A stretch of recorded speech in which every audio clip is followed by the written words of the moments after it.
Today, we're diving into the absolute mess that has been Sony's live-action Spider-Man universe and the massive reboot they've basically been forced to announce. You know, it's pretty rare to see a huge Hollywood executive get publicly embarrassed, but that's exactly what happened in a recent, and let me tell you, very awkward onstage interview with the Sony Pictures CEO. Industry analysts are calling it nothing short of a public humbling. So the big question is, how on earth did things get this bad? We're talking about one of the most valuable characters on the planet. So what went so disastrously wrong with Sony's attempt to build a universe of Spider-Man spin-offs?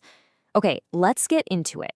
So picture this. The head of Sony Pictures is on stage and they get directly confronted about having to run to Disney and Marvel for help after their own movies just completely fell flat. You could just feel the tension. It was so uncomfortable.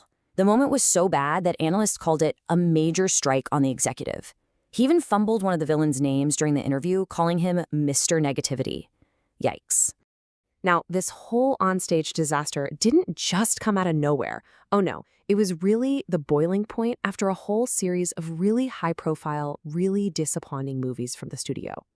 First, let's talk about Morbius. The movie was just shredded by critics, and audiences, well, they just didn't care. It certainly wasn't helped by those super clunky post-credit scenes that tried, and failed, to awkwardly connect it to the MCU. And then there was Madam Web. People were not holding back on this one. Some viewers were calling it, and I quote, the most boring thing ever. It wasn't just that the reviews were bad, it was a total and complete bomb at the box office. And to really put that in perspective, these movies became huge money pits for the studio. I mean, think about it. When your entire worldwide box office barely covers what you spent just to make the movie, and that's before you even think about marketing costs, you're losing a ton of money. It's gotten so bad that there are already reports saying the next movie, Kraven the Hunter, is on track to be another flop before it's even out. So what is the real problem here?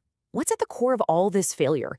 Well, according to industry insiders, the entire strategy was just broken right from the start.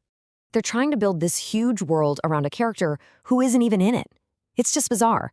As analysts have pointed out, trying to make a universe out of villains who only really make sense when they're fighting their hero, well, it's just a recipe for disaster. And what makes this all so frustrating for everybody watching is that Sony already has the perfect blueprint for how to do this right. You've seen their animated Spider-Verse movies, right? They're incredible. Instead of making these weird movies about villains nobody asked for, the studio owns the rights to all these super popular Spider-Man variants they could be using in live action right now. So with the CEO now on record confirming a fresh reboot is coming, analysts have pretty much laid out some clear ways Sony could actually fix this mess. The suggestions are all pretty logical. 1. Tap into the success of your animated movies. Bring a character like Spider-Gwen into the real world. 2. Bring back a fan favorite like Andrew Garfield. Some people are saying that move alone could make $1 billion. Easy. Or 3, and this one's my favorite, just stop trying to build a universe. Just focus on making one good movie. What a concept, right? This quote really just cuts right to the chase, doesn't it? This is what audiences are feeling.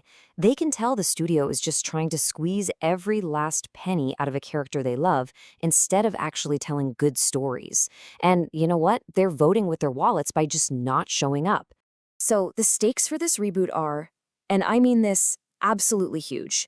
Because even with all these recent failures, the character of Spider-Man is still one of the most valuable properties in the entire world. And we're not just talking about movies here. We're talking lunchboxes, t-shirts, toys, video games, you name it. The Spider-Man brand is a cultural and financial powerhouse that goes way beyond just the box office. One analyst even argues that right now, with all this superhero fatigue setting in, where even Marvel is having a tough time, Spider-Man is one of the only characters left that's still a guaranteed slam dunk. He's just too popular to fail, as long as you handle him the right way. So it all comes down to this. After being called out so publicly, after admitting they need a do-over, will Sony finally learn its lesson? Will they finally use their most valuable character correctly? The answer isn't just going to decide the future of their own movies. It might just show us where the whole superhero genre is headed next.